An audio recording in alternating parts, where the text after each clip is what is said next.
Good morning সবাইকে। কি অবস্থা সবার? আশা করি সবাই ভালো আছেন।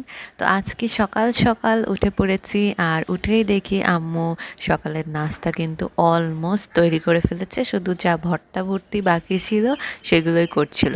তো আমি ভাবলাম চটপট একটু ভিডিও করে নিই, নয়তো আর সারাদিনের সময় থাকবে না। সো এই যে এটা বেগুন ভর্তা করছে, আর আলুর ভর্তাটা করা অলমোস্ট শেষ হয়ে গেছিলো।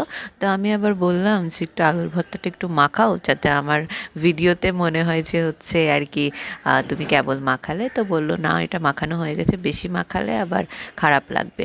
তো এই যে আমার আব্বুর একটা ছোট্ট ক্লিপ নিলাম যে খাওয়া দাওয়ার, যে আমি বললাম যে একটু একটু করে সব কিছু নাও, নিয়ে মেখে খাওয়া শুরু করো, আমি ক্লিপ নেব। তো এই যে ডিম ভাজি নিল, তার আগে নিয়েছিল আলু ভর্তা বেগুন ভর্তা একসাথে। আমরা আবার খিচুড়ির সাথে বেগুন ভর্তা আলু ভর্তা মিক্সড করে খাওয়াটাই বেশি পছন্দ করি। আর এই যে একটু জলপাইয়ের তেল দিয়ে দিলাম। আর জলপাইয়ের সিজনে কিন্তু জলপাইয়ের প্রত্যেকটা খাবারই কিন্তু অনেক মজা লাগে, আর যেহেতু এটা শীতকাল, সো টক টক মিষ্টি মিষ্টি খাবারগুলো কিন্তু সব থেকে বেশি মজা লাগে। তো এই ছিল আজকে সকালের নাস্তা। তারপর আমি বারান্দায় এসে দেখি যে এই যে দুটো গাছ, নারিকেল গাছ আর ওইটা মনে হয় খুব সম্ভবত সজনে ডাঁটার গাছ, একসাথে বাতাসে এত সুন্দর করে দুলছে, মানে আপন মনে দুলছে, এমন একটা অবস্থা। হ্যাঁ, দিন দুনি